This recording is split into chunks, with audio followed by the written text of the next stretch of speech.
Welcome to the Shadows of Success. I'm Rob Wise, Executive Coach with Focal Point. Beneath every success story, there's a shadow, the moments that shaped us, challenged us, and quietly formed how we lead. Today's conversation is one I've been looking forward to. I'm joined by Angel Thrasher, a leader whose perspective on authenticity, growth, and culture is both grounded and deeply human. Angel brings a calm, steady presence to leadership, especially in moments of complexity, and she has a rare ability to balance strategy with empathy. Angel, thank you so much for being here. I'm glad we're having this conversation again. Thanks, Robin. First, let me congratulate you on this podcast. You're doing big things, and I'm so happy to be invited to be here. If you're listening and navigating leadership pressure, transition, or growth, you can connect with me at robwise.focalpointcoaching.com to schedule a short conversation and explore what's shaping your journey now. So, Angel, tell us a little bit about your background. Thanks. My background is largely dominated by over 20 years in the energy industry. I have a lot of technical depth when it comes to upstream, what they call upstream content, so the actual drilling process. And I'm currently leading the Geospatial data stewardship teams for my organization. I have a global team of probably just over 25 people at the moment, located across the globe. So I'm used to late nights and early mornings. So a lot of complexity there. Yes, for sure. I'm also a certified change management professional. Okay. So your podcast really speaks to that part of me that I'm very intrigued about, of how do we walk next to our people and lead them through challenging times. So yeah. And well read. I saw your reading list from last year and I was impressed. Thank you. A lot of really good things on there. Yeah. Yeah, 26 books in 2025. So my goal was 20, and then I surpassed my stretch goal of 25 by one book. So what's your favorite that from last year? Game Changer by Harold Hamm. Harold Hamm's the president and founder of Continental Resources. Okay. And he has this really unique writing style where it blends autobiography and his own personal thoughts and feelings about the energy industry and regulation and where it's going and where it's getting it right and maybe getting it wrong. So it was really a really interesting read. It crosswalk to my industry. So yeah, absolutely. A lot of changes being made in your industry, and fast. Very faster fast. Than ever. Yeah. Very fast. So that leads me into your style, which you've described authentic leadership as staying calm amid chaos. Where did you come up with that definition? How did you formulate that for yourself? It's something that you can't start right away. You have to learn it over time. But I think foundationally for me, I'm located in Oklahoma. And so we have something here called the Oklahoma Standard. That was a mindset that occurred after the federal bombing that happened in 1995. And so what that means is that when crisis happens in Oklahoma, whether it's a bombing or a tornado or a fire, we have all of that here. We are resilient, we unify, we provide service to others, and we try to do that with honor and kindness, respect.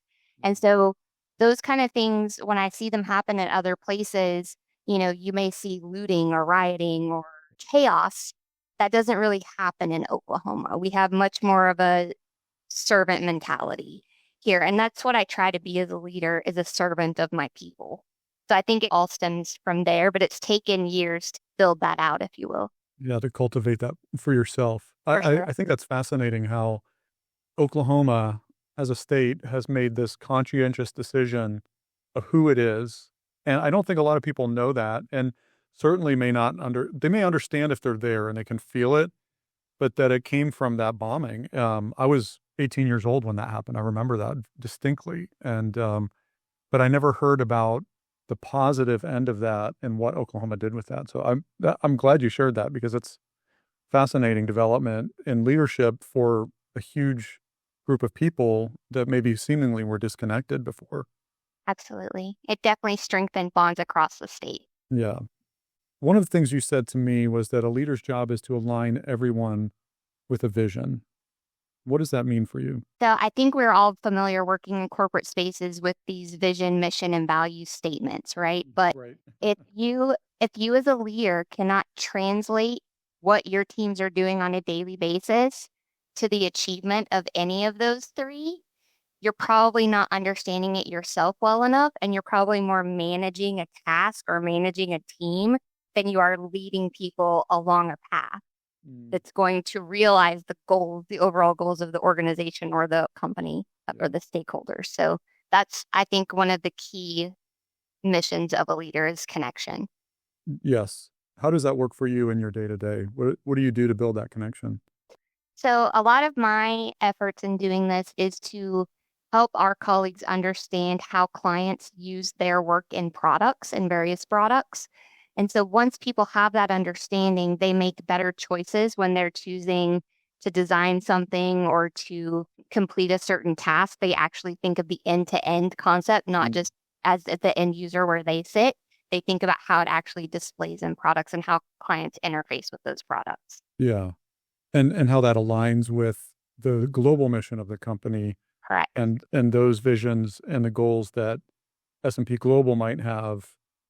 I want to say maybe it's not a soft constraint, but it's a constraint that we don't always think about because it's not one of those tactical, you have this much money, you have these many resources and this much time, but rather we can add vision into that and go, how does this align with everything else that we're doing in our philosophy as a company? Is that Yeah, that's a great way to phrase it. But I would also add in that vision piece is we have the responsibility to lead people towards those goals, right? And Mhm. to give them the space and the freedom to train and develop to further align themselves with the vision, mission, values of the company, right? Yes. So if they know the end result or the end aim of the company and they know how their work intersects with that, then the growth pattern for their career becomes more clear Mm, and able to be further realized. yeah. So instead of just taking disparate courses or reading disparate books, you kind of say, okay, the company is focused on X. The things that I do are probably 20% of the company getting to X.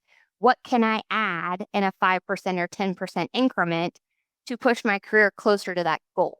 Right? Right. Because if we are as stakeholders and shareholders in a company and also as employees of a company working to move the needle on those goals, everyone wins, Yeah. right?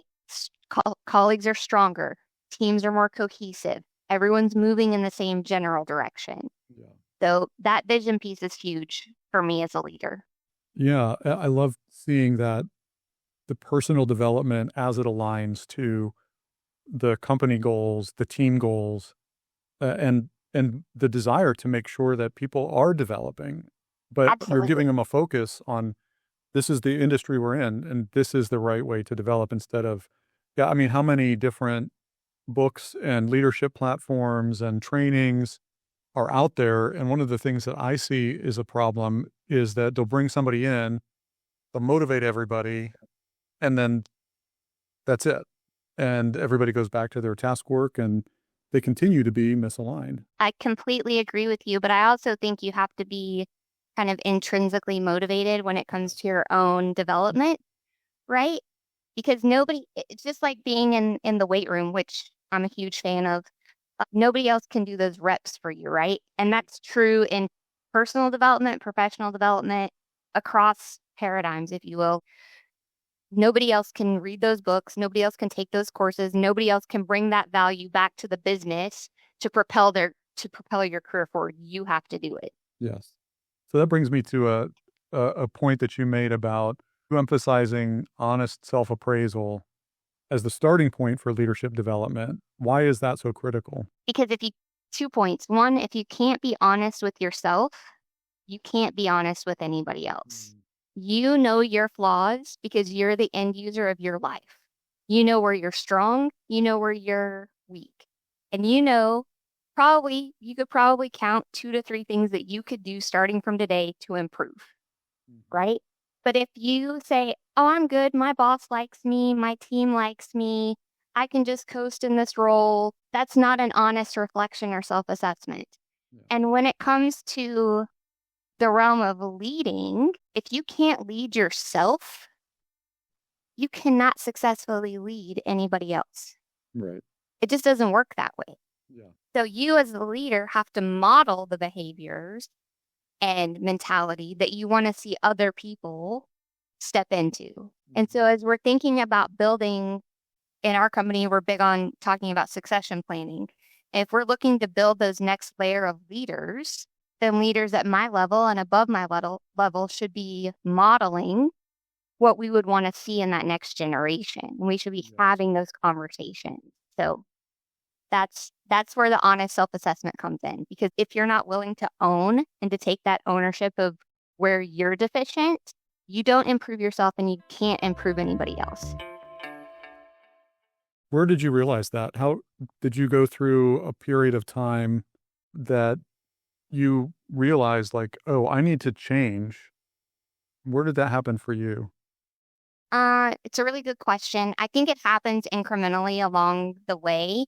But as my company changed and we started interacting with people in different cultures and different time zones and kind of building out these teams, my need to become more diverse in communication styles, in clarity in writing and spoken word, in human interaction, those became way more important than just my technical expertise to a topic. And so I think for me, I received a critique from my boss. I very clearly remember this that said, "You're so great on paper, but when I put you in front of a client, you're very nervous. And as a result of that, you speak 3x speed. So you need to work not on your message, but on the delivery." And so I just always I think that was a seminal moment for me. But it's true, the more you grow in leadership, the more broad you have to be in dealing with people and topics and, owning that you can't know everything. I think a lot of leaders have a hard time with that, especially if they've moved from being a very highly technical individual contributor and now they're leading a team. They're almost kind of like, "Oh, I don't like how that feels. I'm not the expert across this domain," right? A lot of people struggle with that. So I think those are definitely things that I would call out that were a learning journey for me. Yeah.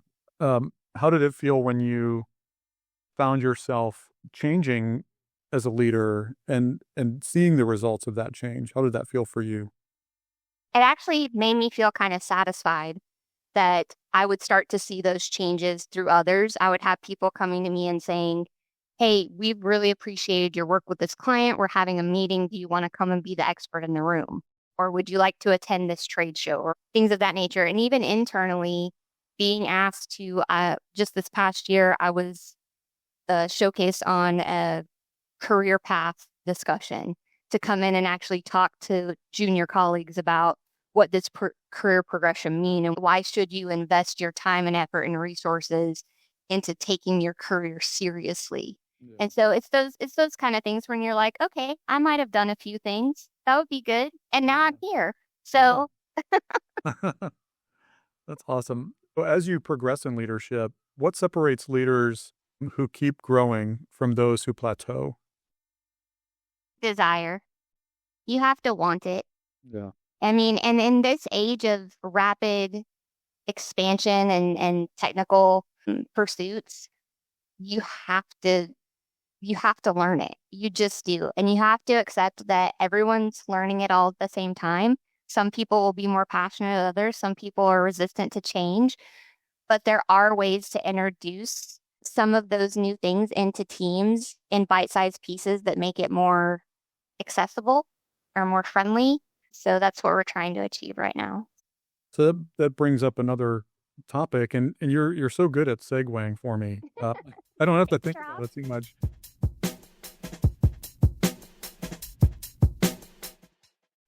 We talked about how you've helped high performers actually scale back on their aggressive plans in order to avoid burnout. So how do you balance that ambition, that desire, with sustainability to keep moving forward at a steady pace? It is challenging because you don't want to dim anyone's light, right? You don't want to dim their passion. You don't want to tell them that they're being overly aggressive. All those things are true. However, I care about the overall colleague, not just the work that's done in the 8 or 10 hours in a day, right?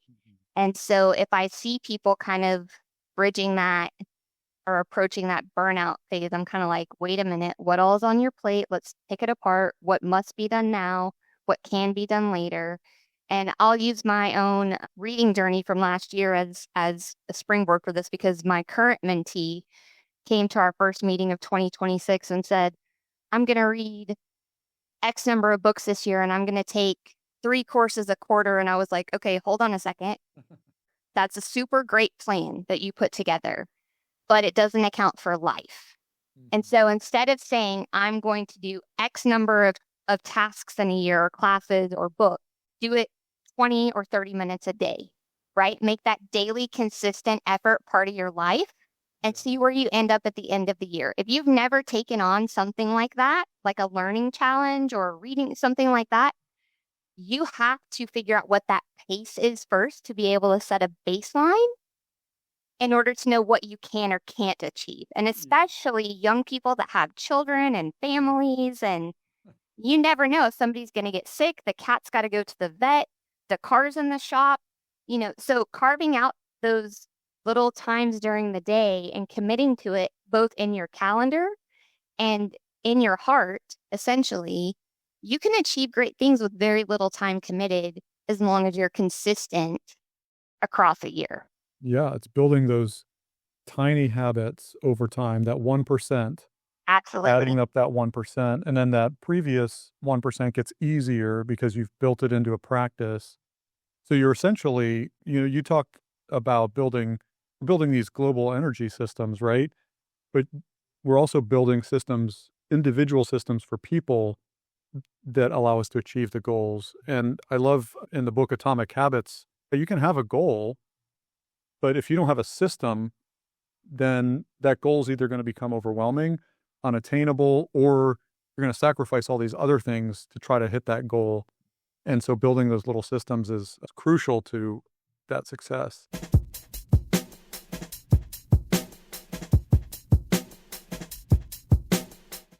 So how can leaders help to create meaningful progress without overwhelming their teams? It's a really difficult challenge, and I'll tell you the answer changes depending upon the culture that you're operating in globally and also the team dynamics within them. And so my key goal is to kind of look for people who are leaning in, who are asking interesting questions in meetings, who seem like they want to try something new, and make that the thing that I focus on. So it may not be on the total team level, but it may be individual people within the team get new opportunities to try to stretch themselves. Yeah, that's good. What do you do with people that are more quiet and introspective, maybe aren't ambitious in that? We can see in a meeting, and I see this a lot, you've got your people who are always going to jump in. They're always going to ask questions. Sometimes they're not great questions, but they feel the need to either ask the questions because they're genuinely curious and they're comfortable, or they feel like I need to look good, so I'm going to ask questions, versus somebody who's a real thoughtful person. You may not hear the question in that meeting. How do you work with that dynamic, and how do you make sure that those people stand out and get what they need? So I think there's a 2-prong approach to this, and I face this a lot in some of my prior teams, so I can legitimately speak to this question, Rob, which is, if I have a one-on-one with that person, I'm going to ask them about the past 2 or 3 meetings that they've been involved in and get their feedback in a more private way. So that would be number 1. But 2, in meetings where there's a lot of conversation and a lot of people trying to talk over each other or best each other, I'm going to call on the person that I know is the quiet, more candid person in the room, right? And so I'm going to wait for that pause, and I'm going to interject on their behalf so that they can have the space they need to lend any thoughts that they have. But quite frankly, sometimes the introverted person has the most to say. Yes. However, they want time to ingest everything that they've just heard. And so they need that processing space. So my policies with my team is that I'm accessible, and I don't care if that means to my team members that live in Malaysia and Singapore or Switzerland or the UK. If they need me for something, I will make time in my agenda for them on their time zone. not on mine, on their time zone. So I think accessibility, for me at least, having big global teams, most of which are virtual, that's the only way to make it work. And that requires you to know intimately each person's style and how they operate and what they need in order to get the best out of them. Yes, and that can be very challenging too. Yeah. Again, that goes back to those cultural differences, right? Yes. Because Yeah. in some cultures, the answer to the boss is always yes. Right. Moving from culture and knowing your people to generational gaps, pairing innovation with excellence, and the desire that we've talked about, which is good in many respects, but to advance quickly with younger generations. How do you help them bridge those gaps? How do you help them to slow down? What are you seeing in your role that could be helpful for our listeners? So when when you bring this question forward, I'm immediately drawn to my incubator group that I lead, Mhm. which pairs some junior colleagues or more mid-level colleagues who are really passionate about AI and innovation and automation with more of the seasoned colleagues that have that deep institutional knowledge and industry knowledge so that we can try to find ways to bring those people together so that they can collaborate on a common idea and kind of pair that industry knowledge or institutional knowledge with the passion for AI. And so we may have someone in our more seasoned group that would say, I have this thing that I keep doing again and again and again across a week. Is that something that we could look at? And so that's the topic that the whole group would come together and we would talk about different ideas. And then someone takes that away and says, I want to work with that person on that idea. Right. And so then they kind of create these little buddy pairs Yeah. that then try to make something work. And we've had really good success doing that from very simple ideas. So I think that people are concerned or afraid of AI, one, because they often think it's a full job replacement tool. Mhm. Then the other part is that, well, my small problem probably isn't the right fit for an AI automation tool. But that's only because we haven't, in some cases, done a very good job messaging how AI can be a helper rather than a total replacement. Companies are in this interesting position of competing because I see different things across the industry. Some companies are legitimately looking for that kind of replacement. What tasks can be replaced by AI? But others are more looking like, how can we pair people with AI Yeah. so that with limited resources and limited staff members, which a lot of teams have, how can we 10x what we're able to do today by using these pre-processing tools or automation tools or NLPs or RPAs? So I think there's legitimate concern on some part, but the other is just fear of the unknown. If you can bridge that gap and kind of put that to bed and say, well, the thing that was built for you a month ago, how is that working out? Oh, I love it. I'm able to get through pre-processing so much quicker. Then you just won. You won for your team and you won as a leader. Yeah. I love that. And I love your incubator idea of intentionally bringing people with different experience together so that they can each understand the complex nature of the whole problem instead of just attacking it either from one side aggressively without knowing what's going to happen on the other side, but then also not freezing because I don't know about this new technology and innovation and I'm going to stand back a little bit. Maybe we can work together and get more done because we now understand the whole thing rather than our individual parts of it. And I think it also just breeds really good unity on a team that we all have disparate experiences and everyone's at a different place in life, but that doesn't mean that we can't learn from each other. More seasoned people can learn from more junior people and vice versa. Yeah. Men can learn from women and, it doesn't like a lot of those old paradigms of differences don't really exist in our workforce anymore. Yeah. Yeah. I'm recalling my master's thesis on bringing girls into the engineering pipeline and how to do that and how auto manufacturers were designing the first airbags that were killing women and children because they didn't have any women on the team to think about size and weight and all of those factors that you can't just, not every person's 6 foot tall and 195 pounds, they're, Exactly. yeah. So having that diversity is important.